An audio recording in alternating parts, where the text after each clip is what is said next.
چې تپوس زما د حال ترېنه څوک وکړي وایي خدای خو دې پرې ډکه هدیره کړي بیا په زړه کې د خپل ځان سره پټ وایي خدای دې نه کي خدای دې نه کي خدای دې نه کي. السلام علیکم ګرانو کتونکو، د خپل قربان نګار عالم له طرفه د مینې او خلوص نه ډک سلامونه منظور کړئ.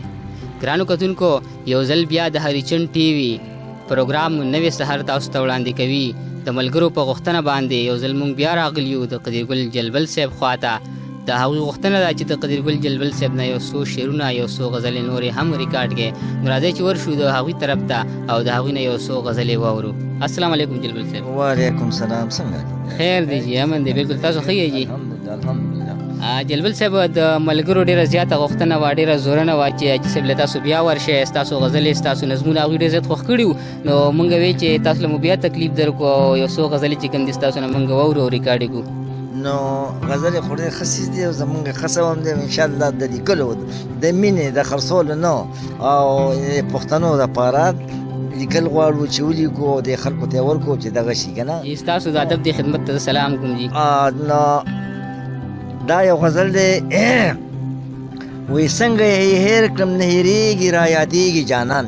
ډېره ښه حاجي صاحب. څنګه یې هېر کړم نه هېرېږي را یادېږي جانان، خورم قسم د زړه په کور کې مې اوسېږي جانان. ډېره ښه حاجي او صاحب. کله سپوږمۍ د څوارلسمې شي شغلې ترې خېږي، کله سپوږمۍ د څوارلسمې شي شغلې ترې خېږي، کله ناکله زورا ستوري شي ځلېږي جانان. ډېره ښه حاجي صاحب. نو غم یې زما د ارمانونو کور کې لوبې کوي نګاره. حاجي بالکل. غم یې زما د ارمانونو کور کې لوبې کوي او زګه شیبه شي تخیل کې مې ورېږي جانان. ډېره ښه ډېره ښه. نو د وحشت ډکې لمبې چم کې په رقیب پورې شي، د وحشت ډکې لمبې چم کې په رقیب پورې د شي، وحشت ډکې لمبې چم کې په رقیب پورې شي، مال راځي د زلزلې غوندې رځېږي جانان. ډېر ښه صاحب. دا شعر یو ځل بیا ووایه. او د وحشت ډکې لمبې چم کې په رقیب پورې شي، مال راځي د زلزلې غوندې رځېږي جانان. ډېر ښه حاجي صاحب. ډېر ښه. شعر دی وایي زه قدیرګل جلبل په دې خبره ګرم نه یم، زه قدیرګل جلبل په دې خبره ګرم نه یم، زه ترې زارېږم خو زمانه هم زارېږي جانان. ډېر ښه حاجي صاحب. ډېر ښه حاجي صاحب.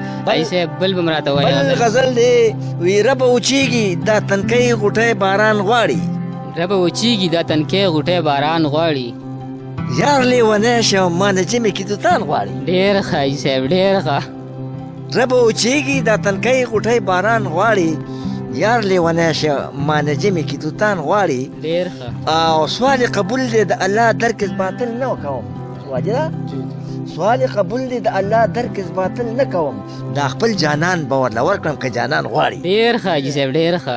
او یا خو نادان دی یا خو زه ورته ساده ښکارېږم، یا خو نادان دی یا خو زه ورته ساده ښکارېږم، یا خو نادان دی یا خو زه ورته ساده ښکارېږم، کله پسته کله بادام کله غوزان غواړي. ډېر ښه حاجي صاحب. دا شعر یو ځل بیا ووایه حاجي صاحب.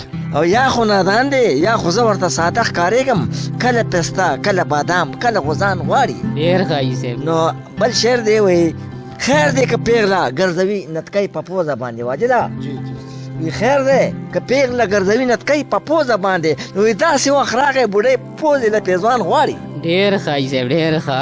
او اخرې دغه دی دا فیصله به قدیرګل جلبله څوک کوي نن، دا فیصله به قدیرګل جلبله څوک کوي نن، لا منګی مات کړلو اوس رانه تاوان غواړي. ډېر ښه حاجي صاحب. ډېر ښه. ډېره مننه حاجي صاحب. مونږ به خپل پروګرام په دې شعر باندې راغونډ کړو. وایي خاوندان د مرتبې پکې موندې شي، خاوندان د مرتبې پکې موندې شي، لیوني ګورې بېکاره خلک نه وي. ډېره مننه د حاجي صاحب او زمونږ د واجد علي صاحب هم چې په لنډ تنګ وخت کې دا پروګرام را جوړ کړو. انشاءالله تر بل پروګرام پورې خپل قربان نګار عالم او کیمرامین تحسین الله ته ورکړي اجازت چې چېرته کې هم یې ښاد آباد او خوشحاله اوسېدل وي. الله په امان.